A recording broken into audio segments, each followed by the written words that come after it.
ಕರ್ನಾಟಕ ನಾಡಿನ ಜನತೆಗೆ ಸಂಕ್ರಾಂತಿ ಹಬ್ಬದ ಶುಭಾಶಯಗಳು.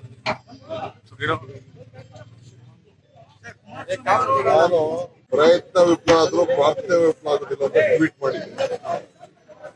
ನೀವೆಲ್ಲ ವಿವಿಧ ರೀತಿಯಲ್ಲಿ ವ್ಯಾಖ್ಯಾನ ಮಾಡಿದ್ದೀರಿ. ನನ್ನ ಕಾವೇರಿ ಆರ್ತಿ, ನನ್ನ ಪ್ರಾರ್ಥನೆಗೆ ನ್ಯಾಯಾಲಯದಿಂದ ಆ ಕಾವೇರಿಗೆ ಒಂದು ಹೊಸ ರೂಪ ಬಂದು ನೇರವಾಗಿ ಕೋರ್ಟ್ ಹೇಳಿದೆ. ಇದು ನೀವೇ ತೆಗೆದುಕೊಳ್ಬೇಕಾದಂತ ತೀರ್ಮಾನ ಟೆಕ್ನಿಕಲ್, ಬೇಕಾದ ಯೋಜನೆ ಅಡಿಯಲ್ಲಿ ನೀವೇ ತೀರ್ಮಾನ ಮಾಡಬೇಕು ಅಂತ ಹೇಳಿ ಈಗ ಮಾರ್ಗದರ್ಶನವನ್ನು ಕೊಟ್ಟಿದ್ದಾರೆ. ಅದಕ್ಕೆ ನಾನು ಈ ಶುಭ ಸಂದರ್ಭದಲ್ಲಿ ನಮ್ಮ ಕಾವೇರಿ ಆಸ್ತಿಗೆ ದೇವರು ನಮಗೆ ಫಲ ಕೊಟ್ಟಿದ್ದಾನೆ ಅಂತ ಹೇಳಿ ನಾನು ನಿಮಗೆ ಟ್ವೀಟ್ ಮಾಡ್ತೀನಿ. ಅದನ್ನ ಬೇರೆ ರೀತಿ ನೀವು ವ್ಯಾಖ್ಯಾನ ಮಾಡೋದು ಅರ್ಥ ಇಲ್ಲ, ಅದು ಚಿಂತೆ ಇಲ್ಲ.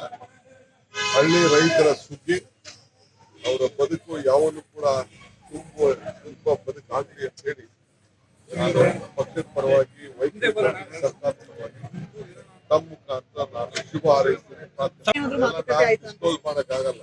ಈಗ ನಾ ಮಾತಾಡಿಲ್ಲ ಅಂತ ನಾನು ಹೇಳುದಿಲ್ಲ.